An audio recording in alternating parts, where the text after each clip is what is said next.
Hello listeners, আপনারা সকলে কেমন আছেন? আশা করি ভালো আছেন। আপনারা সব সময় ভালো থাকেন, এটাই আমার মনের বাসনা, মনের কামনা, যাই বলুন না কেন।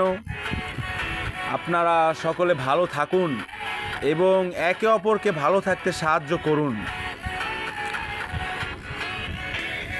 আপনারা কি খেয়াল করেছেন, এই ঢাকা শহরে অনেক কাক রয়েছে, অনেক বেশি কাক। আপনারা আশপাশ দিয়ে যখন হাঁটাহাঁটি করেন বা যখন যাত্রাপথে থাকেন, অবশ্যই কাক দেখে থাকেন।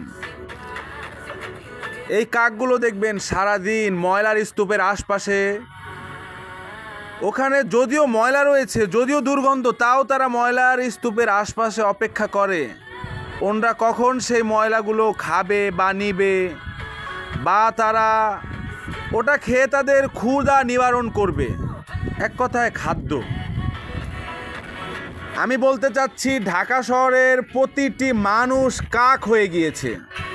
এরা কাকের মতো শুধু অর্থ কামানোর নেশায় এই ঢাকায় জোরপূর্বক তাদের দেহটি নিয়ে পড়ে রয়েছে। এদের সকলেরই মনে চায় যে কোনো না কোনো দিন এই শহরটা ছেড়ে পালাতে পারলেই বাঁচি।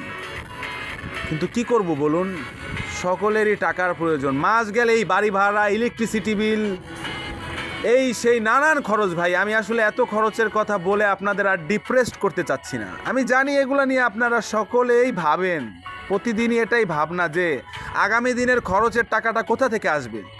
এই খরচের টাকা নিয়ে সবাই বিভ্রান্ত। আমরা সকলে ছিলাম মানুষ, কিন্তু আমার আজ বড্ড মনে পড়ছে সেই কাকেদের কথা। আমরা কি তাহলে ধীরে ধীরে কাক হয়ে যাচ্ছি বন্ধুগণ? যাই হোক বন্ধুগণ, এ ব্যাপারে আপনাদের চিন্তা ভাবনাটি আমাকে অবশ্যই কমেন্টে জানাবেন। আপনাদের সাথে আমার কথা হবে কমেন্ট বক্সে। লাভ ইউ বন্ধুগণ। সকলেই ভালো থাকুন এবং অন্যকে ভালো থাকতে সাহায্য করুন। আপনাদের সকলের জন্য রইল মনের অন্তঃস্থল থেকে ভালোবাসা এবং কামনা ভালো থাকার জন্য। আল্লাহ হাফেজ।